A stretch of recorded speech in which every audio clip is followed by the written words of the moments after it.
Ito ang reading mo, Libra. Welcome back to our channel. Naway nasa mabuti kayong kalagayan while watching the channel. This sa general reading, kayo nang bahala magpalit ng situation nyo sa reading ko.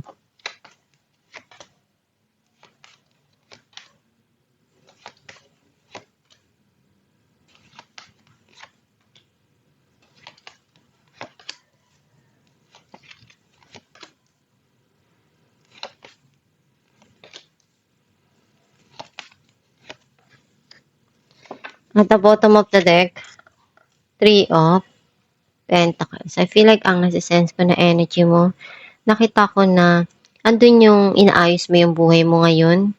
Ginagawa mo lahat ng kaya mo para mapaunlad yung buhay mo, yung financial mo, yung career mo. Ang mensahe ng card mo, iniisip mo na ano kaya yung magandang gawin para makuha mo yung goal mo, yung pangarap mo, yung mga gusto mo. Some of you may darating na magandang balita. May taong gustong ipakita yung kanyang passion towards you.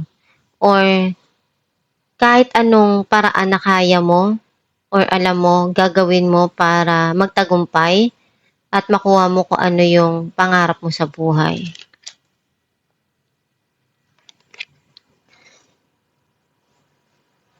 Kung ano yung meron ka at may natitira sa pera mo, itutulong mo yun. Kung ano yung kaya mo, itutulong mo sa mga mahal mo sa buhay or doon sa taong nangangailangan. Some of you, may darating na blessing na pinaghirapan mo. Sobrang busy mo. Meron ka ditong pinaglalaanan ng oras mo, ng panahon mo, na alam mong kailangan mong tapusin or gawin yun.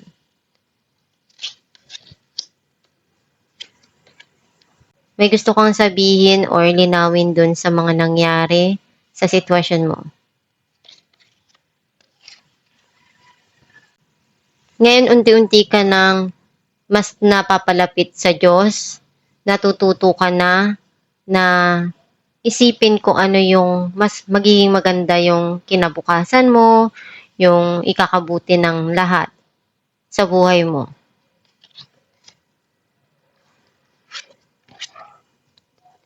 You need to listen to your inner voice. And kailangan mo pakinggan yung inner self mo. And nagbibigay sa'yo ng magandang advice or idea yung gabay mo. And makakatulong yun para sa'yo sa mga nangyayari sa buhay mo at dun sa sitwasyon na dumarating.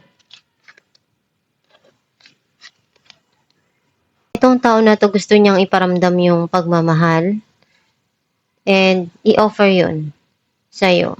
Some of you, pinapakita mo yung pagmamahal na nararamdaman mo sa taong mahal mo. Clarify natin ang Page of Wands, Four of Swords, and Eight of Wands.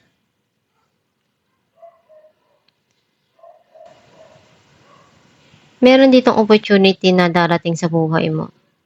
Some of you, may magandang balita na darating na matagal mo nang pinagdarasal na makuha yun.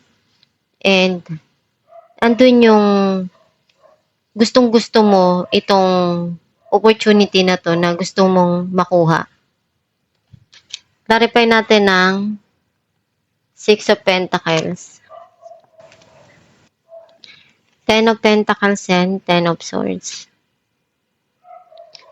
Meron ditong darating na abundance. Some of you, meron kang hinihintay. Some of you, gusto mo nang kalimutan yung mga nangyari sa buhay mo na alam mong nagkaroon doon ng betrayal.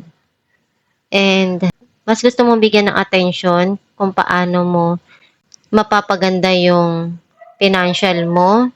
And marami ka pang iniisip na gusto mong matulungan na mahal mo sa buhay. And gusto mong makuha yung long-term na stability sa financial. Iyon yung pinaka-main goal mo. Clarify natin ang Knight of Swords. Judgment, and Eight of Swords. Itong tao na to, gulong-gulo yung isipan niya right now. And meron siyang mga desisyon ngayon na kailangan niyang gawin at pag-isipan. Clarify natin ang The High Priestess. Ace of Pentacles and Two of Wands.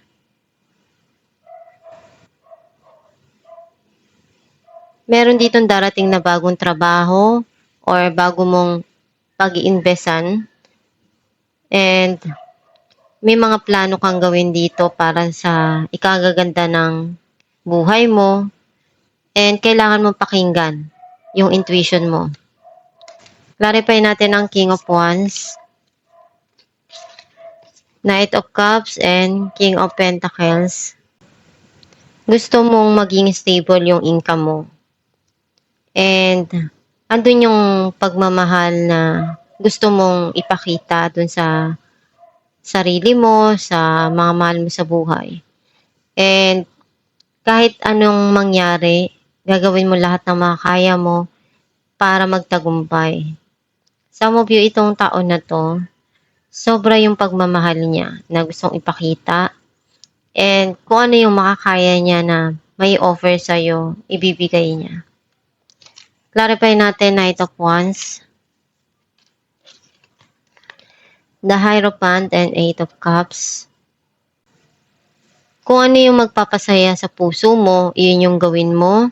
At gawin mo lang lahat ng makakaya mo para maabot mo kung ano yung pangarap mo. Clarify natin ang Queen of Wands, the Moon, and King of Wands. Andun yung passion nitong tao na to eh. And duo to eh. Itong dalawa na to, duo to. Andun yung passion nila sa isa't isa. And meron silang sikreto or tinatago nila sa isa't isa kung ano yung nararamdaman nila. And may mga desisyon na kailangan din dito na harapin itong dalawang tao na to. Clarify natin ang Knight of Cups, the Empress, and Three of Swords. Kung ano yung pinagdaanan mo sa nakaraan na pain, nalagpasan mo na yun. Ngayon na-realize mo kung ano yung mahalaga ngayon para sa sarili mo. Nakikita mo na yung kasiyahan kailangan nagmumula sa sarili mo. Alamin natin kung ano mensahe para sa'yo.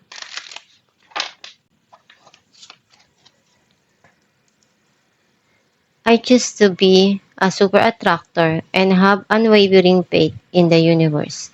Ang mensahe para sa'yo na kailangan mong piliin kung saan ka magiging masaya.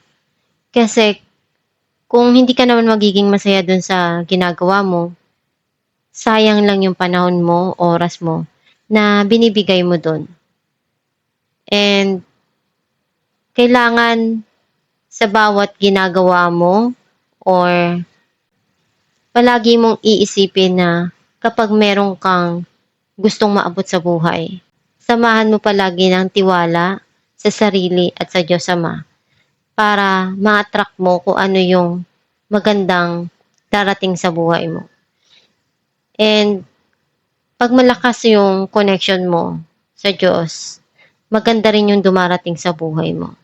Isipin mo lang na maging positibo sa mga pananaw sa buhay at i-manifest mo kung ano yung gusto mo mangyari sa buhay mo para iyon yung ma-attract mo na outcome. And manalig ka lang palagi na nandyan ang Diyos Ama sa iyong tabi, kinagabayan ka, tinutulungan ka. And pagsumikapan mo lang palagi na magtagumpay at makuha mo yung gusto mo or yung goal mo sa buhay. At itong yung reading Libra, kung nakaresonate ka, kindly comment down below. Thank you for watching.